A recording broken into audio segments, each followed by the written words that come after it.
जी, अस्सलाम वालेकुम। तो ज़ूम सेशन के हवाले से बात कर रहे हैं कि सेशन में मैं क्या पढ़ाऊँगा, तो उस सिलसिले की कोर्स आउटलाइन डिस्कस कर रहे हैं। तो ये वीडियो नंबर 6 है। तो पहले जो 5 वीडियोज़ हैं वो अब तक पहुँच चुकी होंगी, तो आप उनको भी विज़िट कर सकते हैं। उनमें मैंने जो है तरतीब से सबसे पहले कंप्यूटर, फिर इस्लामियात और फिर एवरीडे साइंस और इंग्लिश और पाकिस्तान स्टडीज़ को डिस्कस किया है कि किस तरीके से हम इस सेशन में कैरी करेंगे और इन 5 सब्जेक्ट्स को कवर करने की कोशिश करेंगे। तो ये सबसे इम्पॉर्टेंट सब्जेक्ट है मेरे ख़्याल में। अगर वन पेपर को हम देखें तो ये मेरा ख़्याल है ये की सब्जेक्ट है उसमें। तो ये ज्योग्राफ़ी जो होती है, तो ज्योग्राफ़ी में बेसिकली मैं समझता हूँ कि आपकी पाकिस्तान स्टडी, पाकिस्तान अफेयर्स जो है, उसके बाद जीके, उसके बाद इस्लामिक स्टडीज़ और उसके बाद करंट अफेयर्स, ये सारी चीज़ें इंटरलिंक होती हैं इसके साथ। अगर आपने इन तमाम चीज़ों को करना है तो आपकी एक पिक्टोग्राफिक मेमोरी होना बहुत ज़्यादा ज़रूरी है, और वो पिक्टोग्राफिक मेमोरी क्रिएट करने के लिए आपको ड्रॉ करना पड़ेगा अपने हाथ से। मैंने अल्हम्दुलिल्लाह जो मेरे ओल्ड सेशन के बच्चे हैं वो ये जानते हैं कि मैंने बहुत ज़्यादा कोशिश की है अपनी तरफ से। जिस हद तक मैं कोशिश कर सका हूँ मैंने कोशिश की है कि मैं उनसे ड्रॉ करवाऊँ मैप्स, कि वो ख़ुद ड्रॉ करें। मैं तो यहाँ पर ड्रॉ करने को आपके सामने बहुत बारी ड्रॉ करूँगा मैप, और 5 मिनट के अंदर भी हम पूरी दुनिया का मैप या 10 मिनट के अंदर ड्रॉ कर देंगे। और उसका जो बाकी डाटा लिखना है, बाकी जो चीज़ें लिखनी हैं, उसमें 2 घंटे लग जाते हैं, 2.5 घंटे लग जाते हैं। वरना ओवरऑल अगर हम देखें तो मैप बड़ी जल्दी से ड्रॉ हो जाता है। उस मैप से हम कवर क्या कर सकते हैं? उस मैप में हम इंशाल्लाह जो है वर्ल्ड मैप को सबसे पहले तो कैपिटल्स जो है किस तरीके से किए जा सकते हैं, तो कैपिटल्स आप मैप के ज़रिए से कर सकते हो। कैपिटल्स के आपके नो डाउट फार्मूलाज होते हैं कि डिफरेंट टाइप के आपके फार्मूला या ट्रिक्स के ज़रिए से आप कर सकते हैं। जैसे आपको मोस्ट फेमसली अगर मैं बात करूं तो बहुत सारे बच्चों को पता होगा, जैसे आपके MBBS पेन है, MBBS TV क्लिप है, स्लो क्रोबो से मा अलमौज है, बैगवल हॉनिको है, डिफरेंट टाइप के ट्रिक्स हैं कि तारिक कंट्रीज़ जो हैं। उसके बाद जो आपके सेंट्रल एशियन स्टेट्स हैं, जैसे कि आपका कज़ाकिस्तान है, उसका नूर सुल्तान था, अब है कैपिटल आस्ताना था, अलमाटे था। तो इस तरीके से जो है उसका भी एक ट्रिक है। तो 6 जो कंट्रीज़ हैं सेंट्रल एशियन, तो उसके अलावा भी काफ़ी सारी चीज़ें हैं, उनके भी ट्रिक्स बन जाते हैं। उनको ऑर्गेनाइजेशन के थ्रू भी किया जा सकता है कैपिटल्स को।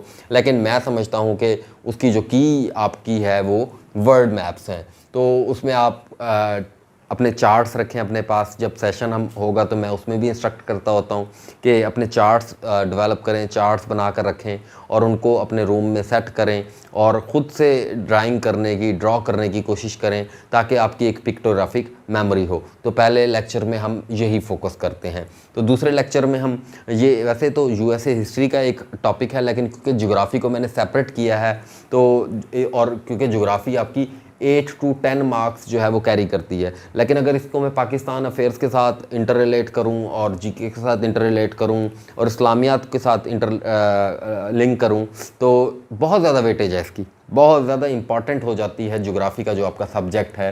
तो नॉर्थ अमेरिका, साउथ अमेरिका और USA के अंदर जो रिवर्स हैं, जो माउंटेन्स हैं, जो उसकी एंडस माउंटेन रेंज है दुनिया की सबसे बड़ी, और उसके बाद माउंट अकुनकंगुआ उसके अंदर अर्जेंटीना के अंदर जो है, उसके बाद माउंट रॉकीज़ है, उसके बाद जो है अपलाचियन माउंटेन्स हैं, उसके बाद जो आपकी USA के अंदर मज़ीद जो माउंटेन रेंजेस हैं, आपकी लेक्स हैं, आपके सीज़ हैं, आपके रिवर्स हैं, उसके बाद आपकी वाटरफॉल्स हैं, वो सारी चीज़ें USA की ज्योग्राफ़ी के अंदर हम देखेंगे। और वो USA के रेलिवेंट अगर आप देखें तो मेरे जो लेक्चर है वो पब्लिक भी है यूट्यूब के ऊपर, वहाँ से भी आप चीज़ों को असेस कर सकते हैं कि मैं किस तरीके से ज्योग्राफ़ी को देखता हूँ। तो उसके बाद जो है नॉर्थ अमेरिका और साउथ अमेरिका की भी कवर कर लेंगे। इस तरीके से हम ग्लेशियर्स, रिवर्स, बे, ओवरऑल वर्ल्ड के भी देखेंगे कि किस तरीके से जो है। और सबसे पहले हम ड्रॉ करेंगे कि ग्लेशियर यानी किस तरीके से फॉर्म होता है, उसका कॉन्सेप्ट क्या है, ग्लेशियर क्यों बनते हैं, क्या वजह है, अर्थ को किस तरीके से इंटरलिंक करके चीज़ों को, कि ग्लेशियर बनने की वजह क्या है, ये माउंटेन्स होती क्या हैं, क्लिफ क्या होती है, माउंटेन पीक क्या होती है, कौन सी माउंटेन्स हैं जिनके ऊपर आइस कैप्स होती हैं, कौन सी माउंटेन्स हैं जिनके ऊपर आइस कैप्स नहीं होती। तो ये सारी चीज़ों को हम डिस्कस करेंगे और उनकी वजूहात को देखेंगे, इसके बेसिक कॉन्सेप्ट को देखेंगे, फिर उनके नाम को याद करेंगे हम। और इसी तरीके से रिवर भी देखेंगे कि ग्लेशियर से किस तरीके से रिवर जो है ओरिजिनेट होते हैं, या आपके जो फ्रेश वाटर लेक्स होती हैं उनसे भी जो है वो आपके रिवर्स ओरिजिनेट होते हैं। तो उसके बाद बे को देखेंगे कि बे आपके क्या हैं, ये बेसिकली आपके शिपिंग जो आपकी वर्ल्ड ट्रेड है उसका आज भी मोर देन 85% जो हिस्सा है वो आपकी सी रूट्स जो है वो फॉलो करते हैं। तो उसमें रिवर्स जो है, बेस जो है वो बहुत ज़्यादा एक उनका रोल है। तो आपकी बे ऑफ बंगाल है, आपकी हडसन बे है, आपकी डिफरेंट टाइप की बेज हैं। बे एक बेसिकली एक जो है वाइड माउथ होता है और इसका एक वाटर बॉडी ही है, ये वाटर पैसेज है एक, जिसके ज़रिए से जो है आप शिपिंग कर सकते हैं, यानी सी रूट्स में जो है अपने जहाज़ चला सकते हैं। उसके बाद अगर मैं यानी डीप इनलेट, ये आपकी लैंड की तरफ, अंदर की तरफ जो कर्व हुई होती है ज़्यादा, जिसका मुंह छोटा होता है और अंदर की तरफ लैंड की होती है, यानी अगर मैं बात करूं तो ऐसा होता है आपका गल्फ़ और आपकी ऐसी होती है बे। आपका ऐसा होता है गल्फ़ और ऐसी होती है बे आपकी होती है। तो गल्फ़ और बे को देखेंगे और डिफरेंट, जब मैं मैप ड्रॉ करूंगा तो आपको और अच्छा समझ आएगा। उसके बाद हम डिफरेंट टाइप की स्टेट्स को देखेंगे कि स्टेट, नो डाउट आप लोगों को, बहुत लोगों को पता होगा कि स्टेट क्या होती है। स्टेट जो है एक नैरो पैसेज होता है और वाटर बॉडी है, ये बेसिकली एक नेचुरल वाटर बॉडी है which connects to water bodies and separate to land masses. दो लैंड मासेस को सेपरेट करती है और दो वाटर बॉडीज़ को कनेक्ट करती है स्ट्रेट। तो लेकिन जब मैं आइडेंटिफाई करूंगा कि किस तरीके से ये आपकी स्ट्रेट ऑफ हॉर्मुज़ कहाँ पर है, स्ट्रेट ऑफ बाबुल मंदब कहाँ है, बॉस्फोरस स्ट्रेट कहाँ पर है, डार्डेनल स्ट्रेट कहाँ पर है, ये सारी की सारी जब हम स्ट्रेट्स को आइडेंटिफाई करेंगे मैप के ऊपर, वो आपके चार्ट्स बनवाएंगे बेहतरीन करके, तो आपको सही तरीके से समझ आएगा स्ट्रेट्स का। और फिर इसी तरीके से पेनिनसुला क्या होता है। पेनिनसुला बेसिकली एक लैंड मास होता है जिसको तीन तरफ से पानी ने घेरा होता है और वो एक तरफ से लैंड से कनेक्ट होता है, जैसे आपका इंडियन पेनिनसुला है। और उसके बाद अरेबियन पेनिनसुला दुनिया का सबसे बड़ा पेनिनसुला है, जिसे एक तरफ से पर्शियन गल्फ और जो है दूसरी तरफ से रेड सी और तीसरी तरफ से इंडियन ओशन लगता है। तो अगर मैं अरेबियन पेनिनसुला की बात करूं तो ये आपको तीन तरफ से पानी से घेरा हुआ है और एक तरफ इसकी लैंड से कनेक्ट है, ठीक है जी। और लैंड कौन सी है, वो जो सीरिया, इराक और फ़लस्तीन का जो एरिया है तो वो वहाँ से कनेक्टेड है। तो ये आपका पेनिनसुला होता है। उसके बाद अगर हम क्रीक की बात करें तो क्रीक एक आपकी इंडियन की जो स्टेट है गुजरात, वहाँ पर आपको एक कर्व सा नज़र आता है, यानी विद इन अ लैंड ये स्मॉलेस्ट रिवर की एक टाइप होती है। ये क्रीक बड़े हेल्पफुल होते हैं आपकी ट्रेड के गर्ज से। जैसे अब आपको मैं बताऊं कि यूके जो है उसमें बहुत ज़्यादा ये क्रीक्स जो हैं वो होती हैं, और उससे फ़ायदा क्या होता है, वो इन क्रीक के नज़दीक जो है अपनी इंडस्ट्रीज़ डेवलप कर लेते हैं और इन क्रीक के अंदर आराम से आपके जो शिपिंग जो आपके होते हैं, शिप्स होते हैं, जो कार्गो शिप्स होते हैं, आपके जो सामान को कैरी कर रहे होते हैं, तो वो आपके आराम से इन क्रीक्स में आप लगा सकते हो। और ये क्रीक आपको प्रोवाइड करती हैं वो पैसेज कि आप शिप्स को अपनी इंडस्ट्री के बिल्कुल करीब तरीन ले जा सकते हो, क्योंकि ये ऐसे डीप सा अंदर करके, लैंड के अंदर से करके एक वे होता है, वाटर वे। इश्तमस क्या होता है, इश्तमस एक नैरो स्ट्रिप ऑफ लैंड होती है, नैरो स्ट्रिप ऑफ लैंड होती है विच जो है सेपरेटिंग टू वाटर बॉडीज़। ये दो वाटर बॉडीज़ को सेपरेट कर रहा होता है, जैसे आपका पनामा इश्तमस। अगर आप मैप में देखेंगे तो आपको पनामा इश्तमस नज़र आएगा, हम इंशाल्लाह इधर ड्रॉ करेंगे। वो क्या कर रहा है, बेसिकली आपके अटलांटिक ओशन और पैसिफिक ओशन को सेपरेट कर रहा है और आपके जो लैंड मासेस हैं नॉर्थ अमेरिका और साउथ अमेरिका, इनको कनेक्ट कर रहा है। लेकिन उसके दरमियान आपको पता है एक पनामा कनाल भी है, तो इश्तमस जो है। उसके बाद आपका डेजर्ट अगर देखें तो डेजर्ट के अंदर हम देखेंगे कि डेजर्ट क्यों फॉर्म होते हैं, किस तरीके से, कौन से वेदर कंडीशंस होते हैं जो डेजर्ट को फॉर्म कर देते हैं, जहाँ पर ज़्यादा बारिशें नहीं होती और ज़्यादा बारिशें क्यों नहीं होती, इस चीज़ को भी देखेंगे कि कैसे एक माउंटेन पीक होती है, उसकी एक लीवर्ड साइड होती है, एक अपवर्ड साइड होती है, और जो उसकी लीवर्ड साइड होती है, अगर वो लीवर्ड साइड के ऊपर बारिश ना हो रही हो, और वो किस वजह से नहीं हो रही होती, लीवर्ड साइड कहते हैं डाउनवर्ड साइड को। लीवर्ड साइड, अगर मैं कहूँ ये माउंटेन पीक है, ये इसकी अपवर्ड साइड है और ये इसकी लीवर्ड साइड है, यानी निचली वाली साइड है, तो इस वाली साइड पर तो बारिश होती है लेकिन इस वाली साइड पर बारिश नहीं होती, क्योंकि आपके सारे के सारे जो आपका जितना भी आपके एवेपोरेशन है वो यहाँ पर जाकर क्या कर देती है, क्लाउड्स क्रिएट कर देती है, और ये क्लाउड सारे के सारे यहीं पर सिर्फ और सिर्फ बारिश बरसाते हैं। और इस साइड जो है, ये वाली साइड आपकी बारिश से महरूम रहती है, और जिसकी वजह से यहाँ पर क्या बन जाते हैं, डेजर्ट फॉर्म हो जाते हैं। और ये पैटर्न आपको कहाँ मिलेगा, सहारा डेजर्ट। और सहारा डेजर्ट किस वजह से फॉर्म होते हैं, आपके एटलस माउंटेन जो मोरक्को के अंदर है, वो जो है उसकी जो लीवार्ड साइड है वहाँ पर बारिश नहीं होती, जिसकी वजह से पूरा का पूरा आपको जो सब सहारन रीजन से ऊपर नॉर्थ अफ्रीका के थोड़ा सा नीचे करके आपको ट्रॉपिकल रीजन के अंदर जो है वो आपको क्या मिलता है, आपका सहारा डेजर्ट मिलता है। उसके अलावा आपके डेजर्ट डिफरेंट टाइप के होते हैं, सब ट्रॉपिकल डेजर्ट होते हैं आपके जो है, उसके बाद कोस्टल डेजर्ट होते हैं, आपके हॉट डेजर्ट होते हैं, आपके कोल्ड डेजर्ट होते हैं। कोस्टल डेजर्ट में मैं नेमिब डेजर्ट और चिली के अंदर अटाकामा डेजर्ट जो है, ये 2 कोस्टल डेजर्ट की एग्जांपल्स हैं।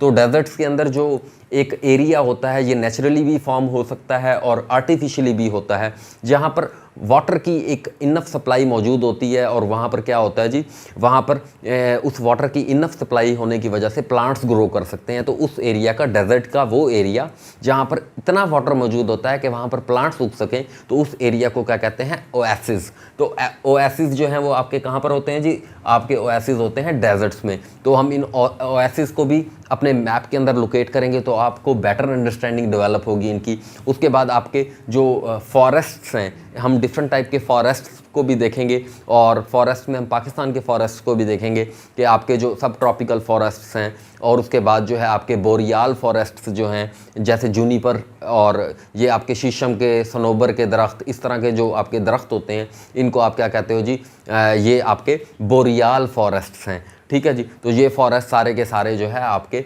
और उसके अलावा जो है आपके टंडरा रीजन के अंदर एक डिफरेंट टाइप के फॉरेस्ट होते हैं। टंडरा रीजन है कि नॉर्थ ऑफ जो है आपके एशिया, अफ्रीका और अमेरिका, ये जो रीजन है इसको टंडरा रीजन कहते हैं। इस टंडरा रीजन के भी कुछ जो है अपनी एक इसकी बायोडाइवर्सिटी है, और उस बायोडाइवर्सिटी के एतबार से ये अपने तरीके के इधर फॉरेस्ट वगैरह ग्रो करते हैं। तो उन फॉरेस्ट को भी देखेंगे, और फॉरेस्टरेशन और एफॉरेस्टरेशन जो है इसको भी समझेंगे कि क्यों हो रही है और क्या वजूहात हैं इसकी। तो फॉरेस्टरेशन को हम डीपली देखेंगे, तो और इनके क्लाइमेटिक चेंज को भी देखेंगे कि इनकी जो है डीफॉरेस्ट्रेशन से क्या इम्पैक्ट्स जो हैं वो हमें हमारे क्लाइमेट के अंदर आ रहे हैं, और एफॉरेस्टरेशन के साथ हम किस तरीके से चीज़ों को इम्प्रूव कर सकते हैं। उसके बाद अगर मैं अर्थ कंपोजिशन की बात करूं तो हम डिफरेंट टाइप की अर्थ कंपोजिशन पढ़ेंगे कि अर्थ की जो आपकी मैकेनिकल कंपोजिशन है, मैकेनिकल कंपोजिशन में हम देखेंगे कि लिथोस्फीयर क्या होती है, स्टेनोस्फीयर क्या होती है, मीजोस्फीयर क्या होती है, इनर कोर क्या होती है, आउटर कोर क्या होती है। फिर उसके बाद हम बेसिक अर्थ का स्ट्रक्चर देखेंगे, मेंटल क्या होती है। उसके बाद कोर क्रस्ट क्या होती है। क्रस्ट 2 किस्म की होती है, कॉन्टिनेंटल क्रस्ट और आपकी जो है ओशैनिक क्रस्ट। कॉन्टिनेंटल क्रस्ट आपकी सियाल से मिलकर बनी होती है, यानी सिलिकॉन और एल्यूमिनियम, और आपकी जो ओशैनिक क्रस्ट होती है वो सीमा से मिलकर बनी होती है, सिलिकॉन एंड मैग्नीशियम। तो इसमें आप देखेंगे कि कौन कौन से मिनरल्स जो हैं वो हमारे पास होते हैं, कौन सी गैसेज हमारे पास होती हैं, कौन से अबंडेंट एलिमेंट्स होते हैं, कौन सी आपके पास मेटल्स होती हैं। तो इन डिफरेंट चीज़ों को हम डिफरेंट तरीक़ों से देखेंगे। तो उसके बाद जो है अर्थ कंपोजिशन के बाद हम अर्थ कंपोजिशन में हम एटमॉस्फेरिक कंपोजिशन देखेंगे कि ट्रोपोस्फेयर होती है। ट्रोपोस्फेयर जो 0 से 12 किलोमीटर तक होती है। इसमें नाइट्रोजन जो है अबंडेंट होती है, और नाइट्रोजन के बाद ऑक्सीजन होती है, ऑक्सीजन के बाद आर्गन होती है, आर्गन के बाद जो है 78%, 21%, 0.9% और 0.04% जो है आपके पास कार्बन होती है। उसके बाद हम डिफरेंट देखेंगे इसमें जी किस तरीके से जो है आपका स्ट्रेटोस्फेयर होती है, और स्ट्रेटोस्फेयर में आपका 15 से 35 किलोमीटर तक जो है आपकी ओजोन लेयर होती है, जिसे डॉब्सन यूनिट के जरिए से मेजर किया जाता है। और ये ओजोन लेयर की डिप्लेशन क्यों हो रही है, क्लोरोफ्लोरोकार्बन क्या है, इस चीज़ को भी देखेंगे हम और अर्थ कंपोजिशन में। उसके बाद स्ट्रेटोस्फेयर के बाद मीजोस्फेयर है, मीजोस्फेयर के बाद आपकी थर्मोस्फेयर जिसे आयोनोस्फेयर भी कहते हैं, जहाँ से रेडियो वेव्स आपकी जनरेट हो रही हैं। और उसके बाद जो है आपका थर्मोस्फेयर के बाद आपका एक्सोस्फेयर। बेसिक लेयर्स भी देखेंगे अर्थ की एटमॉस्फेरिकली। और उसके बाद जो है इसकी मैकेनिकल होगी, केमिकल होगी, और इस तरीके की डिफरेंट टाइप की कंपोजिशन भी देखेंगे। अर्थ का डायमीटर भी देखेंगे, रेडियस भी देखेंगे, डिफरेंट टाइप की अर्थ कंपोजिशन हम डिफरेंट टाइप से देखेंगे। 7 कॉन्टिनेंट्स की हम हाईएस्ट और लोएस्ट पॉइंट देखेंगे। तो ये भी मेरा ख्याल मेरे यूट्यूब के ऊपर अवेलेबल है कि आपके कॉन्टिनेंट्स 7 कॉन्टिनेंट हैं, उनकी पॉपुलेशन वाइज देखेंगे कि पॉपुलेशन वाइज कैसे कैसे कॉन्टिनेंट की तरतीब है। एरिया वाइज देखेंगे किस तरीके से कॉन्टिनेंट की तरतीब है, उनके हाईएस्ट और लोएस्ट पॉइंट। जैसे एशिया का आपका जो है माउंट एवरेस्ट हाईएस्ट पॉइंट है 8848 मीटर का, और इसका लोएस्ट पॉइंट जो है वो डेड सी है। यूरोप का अगर मैं बात करूँ तो यूरोप के अंदर अगर हम रशिया को इंक्लूड करें तो आपका माउंट एल्ब्रस जो है वो हाईएस्ट पॉइंट है, और लोएस्ट पॉइंट की बात करूँ तो कैस्पियन सी है। अगर मैं रशिया को यूरोप का पार्ट ना कंसीडर करूँ तो फिर उस सूरत में माउंट ब्लांक जो है इटली और फ्रांस के दरमियान जो है, तो वो जो है यूरोप का हाईएस्ट पॉइंट हो जाएगा। तो उसके बाद अगर मैं यूरोप के बाद देखूँ तो आपका नॉर्थ अमेरिका के अंदर जो है साउथ अमेरिका के अंदर जो है आपका माउंट अकुनकागुआ जो है वो आपकी हाईएस्ट पॉइंट है। लगूना डेल कार्बन जो है लोएस्ट पॉइंट है। और नॉर्थ अमेरिका की अगर मैं बात करूँ तो माउंट एमसी किनली जो है वो हाईएस्ट पॉइंट है और लोएस्ट पॉइंट जो है आपका जो है इधर डेथ वैली है। उसके बाद अगर मैं बात करूँ आपका अफ्रीका की बात करूँ तो माउंट किलीमंजारो जो तंजानिया के अंदर है वो हाईएस्ट पॉइंट है। और इसका जो अफ्रीका के अंदर जो लोएस्ट पॉइंट है वो लेक असल जो डिजीबूटी के अंदर है। और इसके अलावा जो है मैं अगर ऑस्ट्रेलिया की बात करूं तो माउंट कोशिजुको जो है वो हाईएस्ट पॉइंट है और इसका लोएस्ट पॉइंट जो है लेक इरी है। और उसके बाद अंटार्कटिका की बात करूं तो अंटार्कटिका में विंसन मासिफ और Deep Lake, highest point Vinson Massif और लोएस्ट पॉइंट डीप लेक। तो ये इस तरीके से ये बताने का मकसद ये है कि आपने भी इसी तरीके से चीज़ों को तैयार करना है। मैं आपको मोटिवेट करूंगा, मैं भी एक कैंडिडेट हूं, मैं भी पेपर देता हूं, तो आपने भी इन चीज़ों को जैसे मुझे तैयार है इंशाल्लाह मैं ये स्पिरिट और ये मोटिवेशन ये आपके अंदर पैदा करने की कोशिश करता रहूँगा। जब आप मुझे इस तरीके से पढ़ाते हुए देखेंगे इंशाल्लाह आप जो है बहुत जल्दी ये चीज़ें कर सकते हैं। बस मेहनत रिक्वायर है थोड़ी सी, तो आप भी इस तरीके से इंशाल्लाह कर पाएंगे। ये कोई इतनी बड़ी और इतनी मुश्किल चीज़ नहीं है जितनी आपको अगर आप फील कर रहे हैं, लेकिन हम डाटा को मैनेज करेंगे और उसको तरतीब से पढ़ाएंगे। इस तरीके से हम जो है देखेंगे। फिर उसके बाद लेक्चर नंबर 6 में जो है पाकिस्तान की हम कंप्लीट जो है वो ज्योग्राफी को देखेंगे, पाकिस्तान की माउंटेन पीक्स को देखेंगे, पाकिस्तान के रिवर्स को देखेंगे, पाकिस्तान के फॉरेस्ट को देखेंगे, पाकिस्तान की टोपोग्राफी को देखेंगे, पाकिस्तान के क्लाइमेट को देखेंगे, पाकिस्तान के अंदर जो है डिफरेंट क्रॉप्स को देखेंगे, किस तरीके से वो ग्रो हो रही हैं, डिफरेंट टाइप के ग्लेशियर्स पाकिस्तान में जो हैं वो उनको देखेंगे और सारा जो है उसका एक एनालिसिस करेंगे, डैम्स देखेंगे, रिवर्स देखेंगे, उसके बाद जो है बैराजेस देखेंगे। तो इसके आपके चार्ट्स इसके प्रिपेयर करवाएंगे आपसे और बेहतरीन करके आपको बताएंगे कि किस तरीके से तैयारी होती है, बेफिक्र रहिएगा। और उसके बाद आइलैंड्स और ओशन के अंदर जो आइलैंड्स हैं जैसे पैसिफिक ओशन है आपका, पैसिफिक ओशन के अंदर आपका पार्सल आइलैंड जो है वो डिस्प्यूट है जी ताइवान और चाइना के दरमियान, ठीक है जी। उसके बाद आपका स्पार्टली आइलैंड जो है ये चाइना, वियतनाम, मलेशिया, फिलिपाइन तमाम के दरमियान जो है डिस्प्यूट है। सिनकाकू आइलैंड जो है चाइना और जापान के दरमियान डिस्प्यूट है। करेल आइलैंड जो है आपका जापान और जो है रशिया के दरमियान डिस्प्यूटेड है। और सकलैन आइलैंड जो है ये आपका जापान और रशिया के दरमियान डिस्प्यूट है। ये पैसिफिक ओशन के मैं बात कर रहा हूँ। इसी तरीके से आपके डिफरेंट और भी आपके जो है आइलैंड्स हैं और वो जो है आपके कुछ डिस्प्यूटेड हैं, कुछ वो वैसे ही है। जैसे आपका सबसे बड़ा आइलैंड जो है ग्रीनलैंड जो है वो सबसे बड़ा आइलैंड है। उसके बाद जो दूसरे नंबर पर अगर हम देखें तो पपुआ न्यू गिनिया जो है वो आपका दूसरे नंबर पर सबसे बड़ा आइलैंड है। उसके बाद बोर्नियो आइलैंड है। उसके बाद होन्शू यानी जापान का सबसे बड़ा होन्शू है। उसके बाद ग्रेट ब्रिटेन है 9वें नंबर पर। इस तरीके से आइलैंड्स को हम तरतीब से देखते जाएंगे कि चीज़ें किस तरीके से हैं। ओशंस को हम देखेंगे, उस ओशंस के अंदर कौन कौन से आइलैंड्स हैं। आइलैंड्स को करते हुए हम हमेशा देखेंगे पहले एक ओशन डिफाइन करेंगे, ये पैसिफिक ओशन है, इसके अंदर ये आइलैंड्स हैं और इन आइलैंड्स की ये हिस्ट्री है, ये डिस्प्यूट हैं, ये जो है एक मेजर आइलैंड है इस कंट्री का। तो इस तरीके से इसके भी आपके क्या बनवाएंगे, आपके चार्ट्स बनाएंगे और इसमें वाटर बॉडीज़ को हम मज़ीद एलाबोरेट करेंगे, मज़ीद की डीप में जाएंगे और वाटर को जितना भी वाटर होगा उसको कवर करने की कोशिश करेंगे। और उसके बाद जो है लेक्चर नंबर 8, तो लेक्चर नंबर 8 में क्या होगा, मैं आपको यहाँ पर पूरा का पूरा 2.5 घंटे के अंदर आपको पूरा वर्ल्ड मैप जो है वो ड्रॉ करके दिखाऊंगा। और आप लोग भी, मेरे पास एक तरीकाकार है, आप लोग डंडी नहीं मार सकोगे, आप 2 नंबरी नहीं कर सकोगे। आपसे मैं एक ऐसी काम कराऊंगा कि आपका भी जैसा मर्जी होगा मेरे तक पहुंचेगा मैप ड्रॉ किया हुआ।